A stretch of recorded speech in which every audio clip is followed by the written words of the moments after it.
네, 시작하겠습니다. 662페이지 비밀 누설 금지 의무입니다.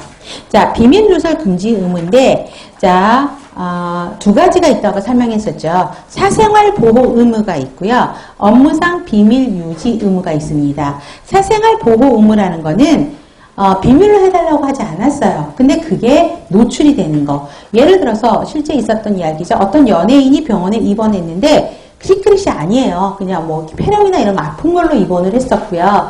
근데 그 사람의 랩 데이터가 그 다음날 컴퓨터에 떴다고 생각을 해보세요. 숨겨달라고 한 건 아니고 단순 질환이니까 감염과 관련된 수치들만 좀 뜬 거죠. 그렇지만 그 환자, 연예인 입장에서 굉장히 기분 나쁜 일 아니에요? 그럼 그 병원을 상대로 뭘 할 수 있냐면 비밀 누설 금지 의무의 사생활 보호 의무를 그 병원이 놓친 거잖아요. 누군가가 직원이 노출을 한 거잖아요. 그런 거는 비밀 유지 의무가 아니라 사생활 보호 의무로 가야 돼요. 무슨 말인지 아시겠죠? 그래서 기록 열람과 관련된 것들은 사생활 보호 의무고요. 비밀 유지는 비밀로 해달라고 한 거를 비밀을 지켜줘야 된다는 것이죠. 그래서 개인의 비밀을 간호를 통해서 알게 된 비밀을 3자에게 말하거나 문서, 간호기록부를 보여주는 것을 누설해서는 안 되는 의미가 비밀 유지 의무입니다. 그래서 이게 제일 심한 데가 어디냐면 상과 쪽이요.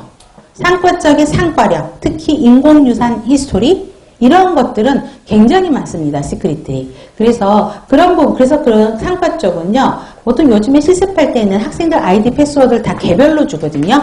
근데 상과는 학생들 아이디 패스워드를 개별 부여 안 해요.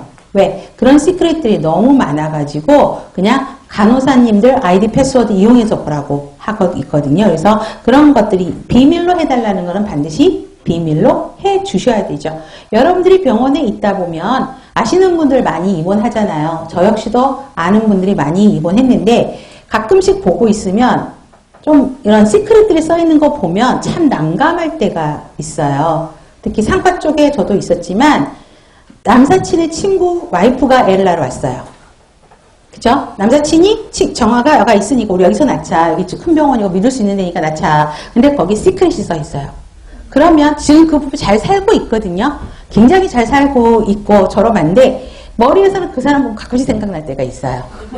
그쵸? 그럼 처음에 딱 봤을 때는 이 바보 막 이러고 이제 남사 진짜 바보 막 이러면서 했지만 그거를 제가 말할 수는 없죠. 그쵸? 저 같으면 절대 피했을 것 같은데 그 병원 안 왔을 것 같은데 그쵸? 남사친의 자기 남편의 여사친이 그 병원에 간호사로 있는데 그쵸? 어떻게 갈까요? 근데 왔더라고요. 그래서 하고 또 하다못해 친한 언니가 왔는데 여기 임신 중에 이게 보톡스를 다 맞았나 임신인 줄 모르고 그 형부랑 동갑이에요. 그러니까 젊어지는데 굉장히 미모를 가꾸시는 분이세요. 근데 그게 시크릿인 거야. 근데 보면 어때요? 저는 저 언니가 저 나이 때 보톡스를 맞았구나. 그렇죠? 임신 중인데 맞았구나. 막 이런 걸 생각하죠. 근데 그걸 말을 하면은 절대 안 되는 거잖아요. 그런 것들이 중요하죠. 자, 시험 문제는 비밀 유지 예화가 나오죠. 자, 환자 동의가 있는 경우는 비밀 안 지켜도 된다라는 거죠. 그래서 왜 나 뭐 성형했어요 하면은 그쵸? 성형외과 의사에서 여러분들 지하철에서 그 성형외과 선전하는데 비포 애프터 나오죠. 그거는 왜 그러냐면 그 성형외과에서 그 직원 그 수술한 사람 뽑을 때 미리 그 말을 한대요. 수술을 공짜로 시켜줄 테니까 그 수술 비용은 병원에서 지원하는데 그거를 광고 홍보 모델로 써도 되겠습니까? 해서 그 사람들이 동의하고 비포 애프터를 촬영해서 그 지하철에 다 붙어 있는 거래요. 무슨 말인지 아시겠죠? 환자의 동의가 있으면 공개해도 되는 것이죠. 그 다음에 법령에 의해서 요구되는 경우요. 여러분 전염병 환자를 신고한 건 비밀 유지 시켜줄 필요 없죠. 그건 신고해야 돼요. 그 다음에 아동학대 요즘엔 다 오픈하죠. 전산 들어가면 다 뜨잖아요. 이런 것도 비밀 유지를 해줄 필요가 없다. 공개를 해야 된다는 거고요. 정당한 업무행위요. 자, 여러분들 직장에서 직장 검진 받죠. 건강검진. 그런데 제가 결핵이 나왔네요. 그러면 그 검사했던 부서장이 저의 수간호사님한테 오종환 간호사가 결핵 나왔습니다라고 말한 거는 해야 돼요. 왜요? 제가 환자를 돌보고 있기 때문에. 그렇기 때문에 그럴 때는 비밀 누설을 해야 된다고요. 무슨 말인지 알겠죠? 그렇기 때문에 그거를 비밀을 지켜줄 필요가 없어요. 제가 가서 저 안 돼요. 저 일단 시크릿을 해주세요. 이게 안 통한다고요. 그 다음에 긴급피난은 뭐냐면 성병 환자를 치료한 의사가 배우자한테 그 사실을 공지한 경우요. 자, 특히 부위달래 매독 같은 경우는 5개월 전에 치료를 해야 되거든요. 매독병이 균이 5개월에는 태반을 통과해서 엄마한테 옮겨가서 아기한테 나오거든요. 근데 이게 이런 일이 많아요, 여러분. 그래서 일단 엄마가 VDR 포지티브 나오면 엄마부터 이제 면담을 하죠. 근데 엄마는 아니에요, 눈이 동그래져갖고 저는 절대 그런 일이 없어요. 남편 외에는 없어요. 그럼 범인은 누구예요?